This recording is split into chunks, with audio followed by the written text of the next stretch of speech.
Yes! Andito na naman ulit tayo sa Talaudyong.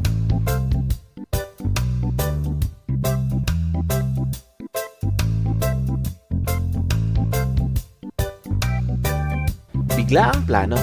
Ganyan ko i-describe ang nangyari sa amin ng mga katrabaho ko. Hindi ko rin na-expect na matutuloy pala ang holiday dito sa Puerto Princesa, Palawan. Kaya ayan, nakapag-beach tuloy uli kami.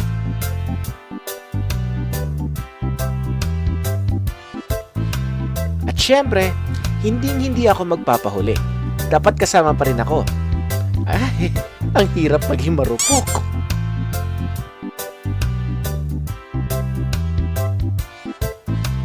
Kaya sa vlog na ito, yes, tamang chill lang muna tayo.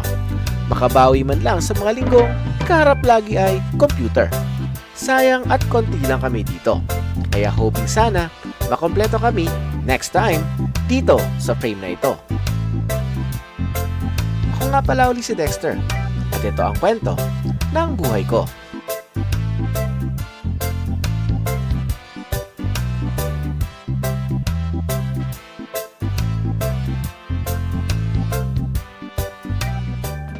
For this day, ay kasama ko ang mga katrabaho ko dito sa Tala Beach Resort, dito sa Sitio Talaudyong. Biglaan, kasi before the weekend namin ito pinagplanuhan.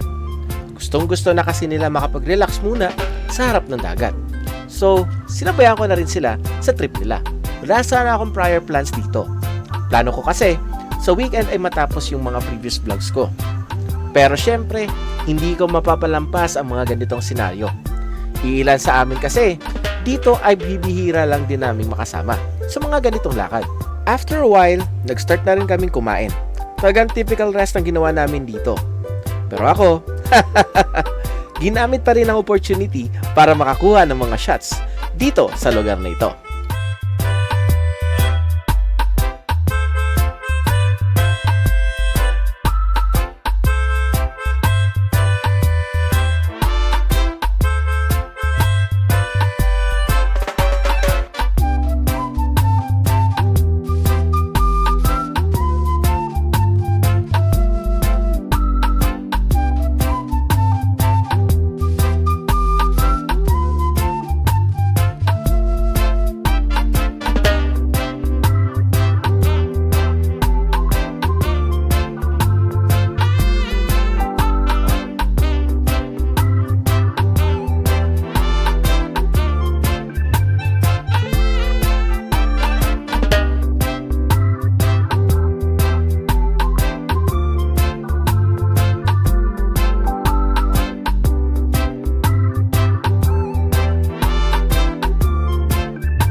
Good day mga kabas, Dexter Jen here at dito tayo uli sa Tala Beach Resort. Naglalakad-lakad muna ako ngayon. Iniwan ko muna sila. At kukuha lang ako somewhere here ng spot kung saan ako pwede mag-drone uli. So pwede naman mag-drone doon, pero hanapan ko lang ng pwesto or hanapan ko lang ng maganda-gandang area kung saan ako pwede magpalipad. Ayun sa mga kabads, di ko na masyadong papahabain pa. More on shoots lang naman to. At I think na-feature ko na to dati. And makikita nyo to dito, no? Yung aking video na ginawa. So I think we will go somewhere there and experience something else. Wow, yan ang English. Kita ulit tayo later on. Bye bye.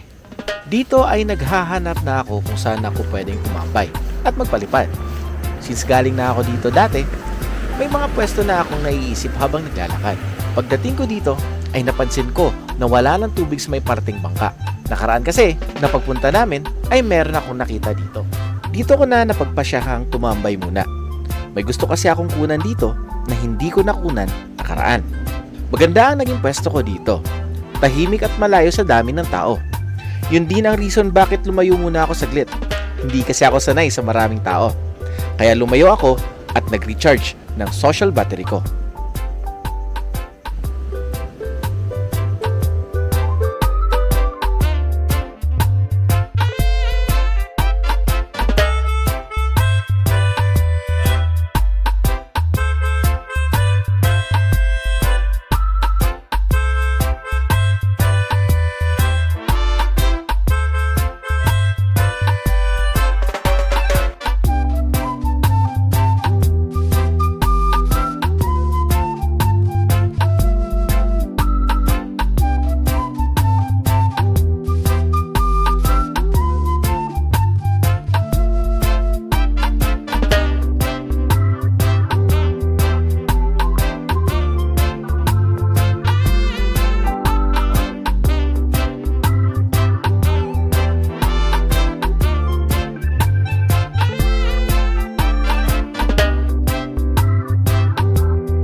After a while, umalis na rin ako sa pwesto ko.